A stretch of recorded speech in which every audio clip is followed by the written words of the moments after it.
All right. So you never know what's going to happen, you know? Yeah. Freezing, heat, Yeah. it's a mess. Say when. Okay.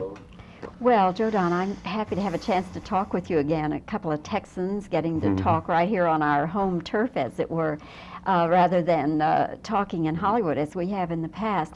But we've been talking a little bit about how you got into acting and how you started at North Texas State University, and then you went to the service and you were studying and everything, and you ultimately ended up at the Actors Studio. Now, you didn't have a lot of experience at that time, so how did you talk yourself into Actors Studio?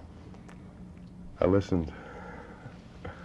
No, I did a scene with a girl, and she did most of the talking, so I listened. And come to find out that's what you're supposed to do when you act, is listen. So Lee Strasberg put me in. And what was the scene from? Do you remember? A streetcar. I was playing Mitch, and she was playing Blanche. The love scene. And on the basis of that, you were then a member of the Actors Well, you Studio? just audition and you do a 5-minute scene. If you do a preliminary, and then if you pass, you do a final. Who else was studying there at the time you were there? Everybody. Marlon? No, he was gone. Most of that early, like Kazan had just retired. He didn't retire, but he went somewhere else and started writing books or something. But he had dropped out of the studio at that time. He had just dropped out. And now I think he's back into it now in New York. So I never really got to study with him.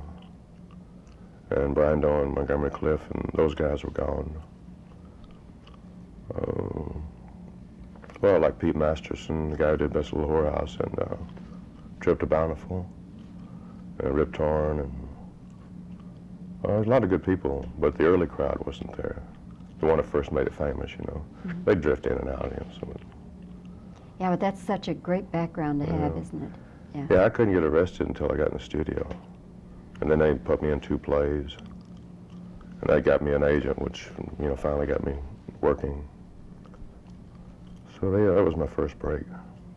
Then we're coming along now. We'll just skip for a moment to the present because you have 2 wonderful things going for you right now. One is this nomination for Best Actor by the British, their equivalent of the Motion Picture Academy of Arts and Sciences. It's equivalent of the TV Emmy. TV Emmy.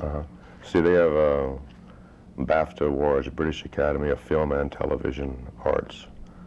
So they combine, film and television into one night. That's what they do, into one academy. So this is a miniseries that you did for them? 6-hour miniseries. Over there they call it Edge of Darkness. Here they may call it Black Fire, because Edge of Darkness sounds a little bit like a soap opera, to us. But it's the best show I've ever been in. It's just a wonderful show. It got 11 of their nominations. That's the most any television show has ever had in England. Most British British Academy nominations. 2 actors, myself and Bob Peck, are up for Best Actor.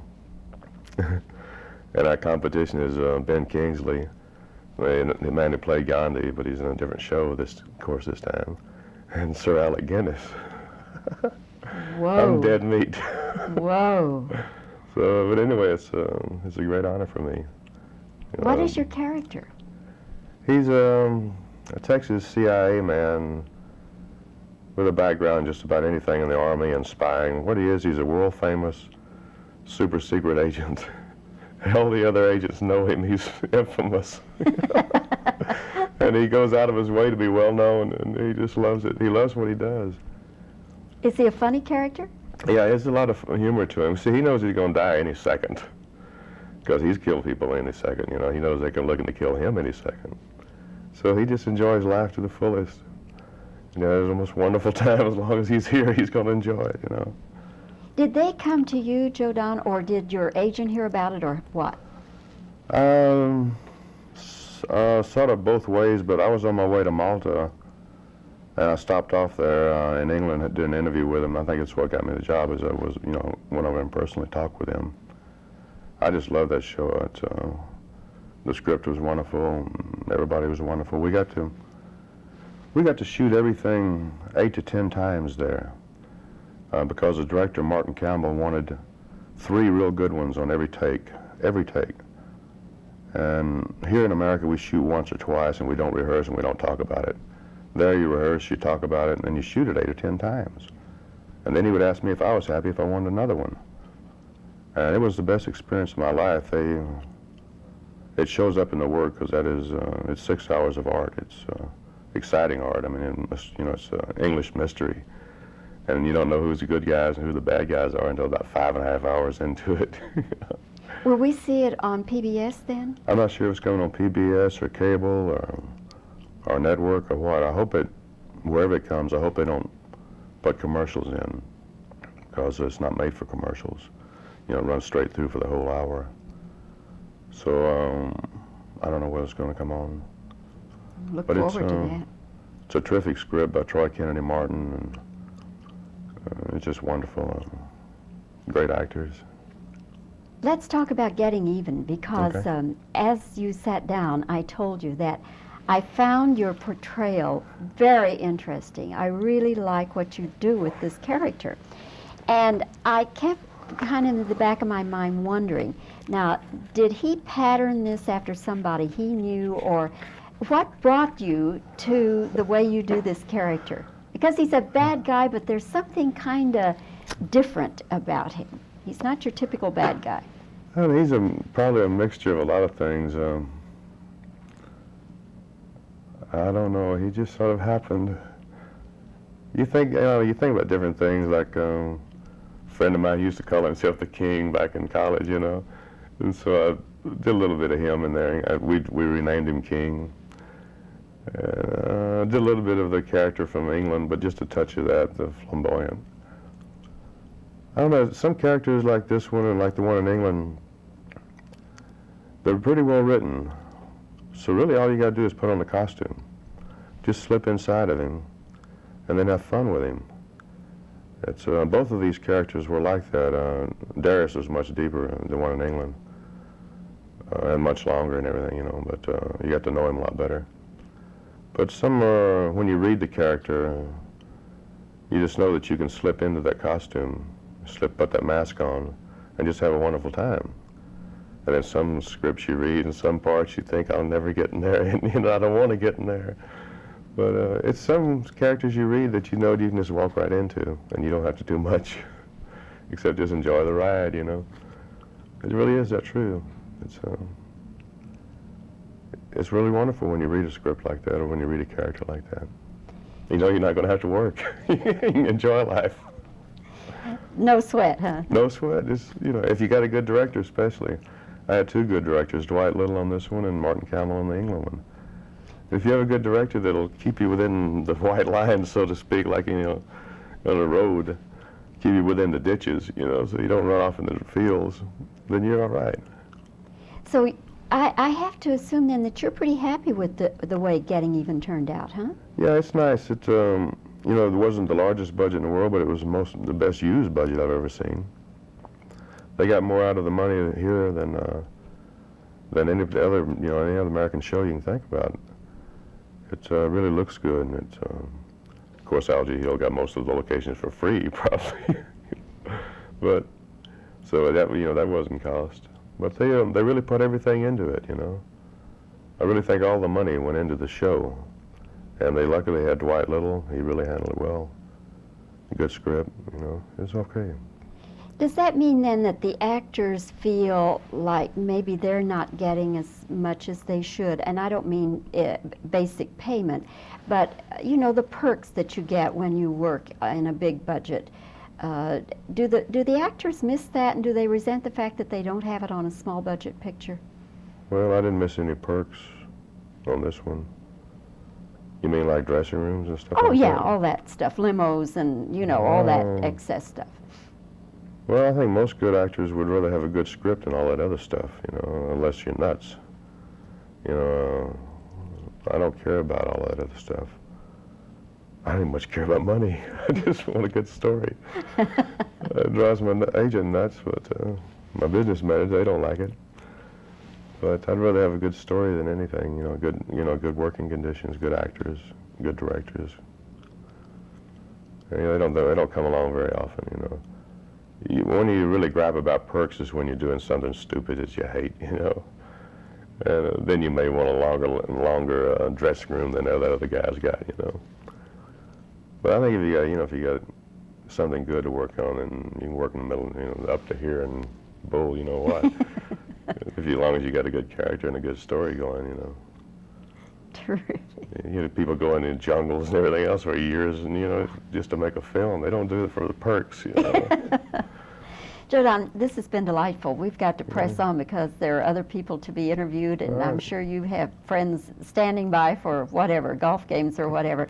Anyway, again, let me tell you how much I enjoyed you in the picture. Thank you very much. And I can't wait to see this British series. That sounds Yeah, it's a wonderful dynamite. show. It's 6 hours and really involved, and it's really deep and complicated and heavy and wonderful, entertaining. When will we know if who gets that award? 16th of March. The Okay. award night is 16th. I guess it'll be 17th or something over here. Okay, well, best of luck to Yeah, you. thank you. Appreciate it. Okay. Neat interview. That was very good. Yeah, that was.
Mentality. And scenes. Yeah, because it is a bore, isn't it, to try to remember where the cigarette was and how long it was, and yeah, I know. I found when I do that Okay. that I would spend most of my time trying to figure out the damn cigarette. Okay. All right, we're ready? Okay. Was there any particular person you had in mind when you were getting this character together for Getting Even? Well, that's for a combination of a lot of different people.